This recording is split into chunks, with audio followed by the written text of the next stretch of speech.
Saudara-saudari terkasih, sebagai orang Katolik kita pantas bersyukur.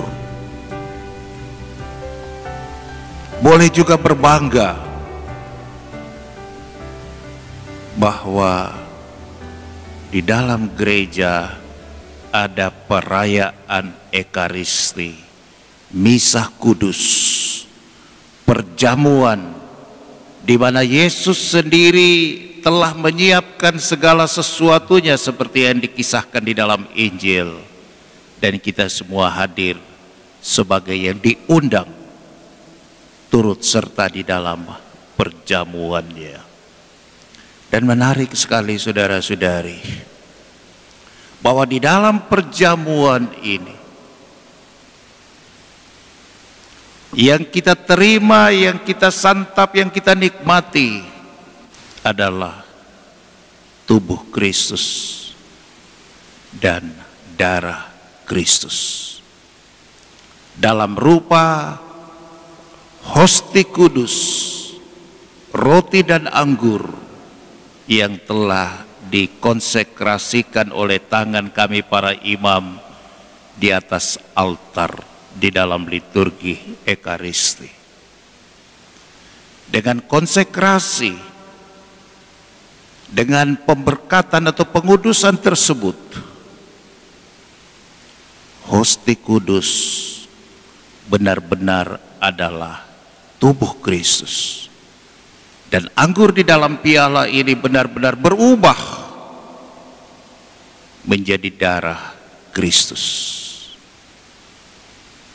Inilah yang disebut sebagai sebuah peristiwa transubstansiasi. Kita tahu trans itu artinya sesuatu yang berpindah, berubah. Substansi itu sesuatu yang terkait dengan hakikat. Jadi secara hakiki,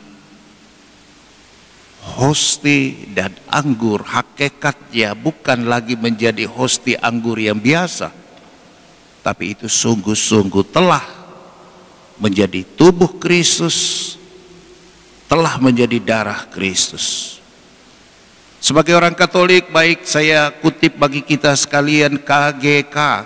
KGK itu Katekismus Gereja Katolik. Dalam artikel 1376 dikatakan begini: dengan pengudusan roti dan anggur terjadi perubahan seluruh substansi roti menjadi tubuh Kristus, dan seluruh substansi anggur menjadi darah Kristus. Amin, saudara-saudari. Amin. Harus kita amin. Kita yakini bahwa yang kita sambut tiap kali komuni itu bukan roti biasa, itu bukan anggur sebarang anggur, itu adalah tubuh Kristus, darah Kristus. Dan jangan mengatakan, oh kami hanya terima tubuh Kristus, darah tidak, itu hanya punya pastor, karena hanya pastor yang makan hosti dan minum anggur. Tidak demikian saudara-saudari. Barang siapa yang sambut entah satu rupa atau dua rupa, entah roti secara utuh ataupun sudah terpecah-pecah, apakah kita sambut satu rupa saja, hosti saja, atau mungkin pada saat tertentu anggur saja, kesemuanya itu kita sambut Kristus secara utuh. Itulah yang terjadi saudara-saudari dalam Ekaristi, dalam komuni. Yesus memberikan dirinya sebagai santapan jiwa bagi orang yang beriman. Itulah sebabnya gereja mengajari kita, Ekaristi adalah puncak kehidupan kita sebagai seorang Kristiani di dalam gereja Katolik. Maka bagi seorang Katolik itu adalah sebuah kekurangan, apalagi kehilangan besar kalau dia tidak sambut. Itu sebab Gereja memberi dispensasi dalam masa pandemi Corona COVID-19 ini untuk misa online, untuk sambut tubuh Kristus secara batin, ya, komuni batin. Sejauh orang sungguh mengikuti misa online secara pantas dan layak. Artinya dia hadir persis seperti halnya dia hadir di gereja, dengan pakaian yang pantas, dengan sikap dan suasana doa, dan dia mempersatukan diri meskipun hanya melalui lewat layar Android atau layar kaca televisi.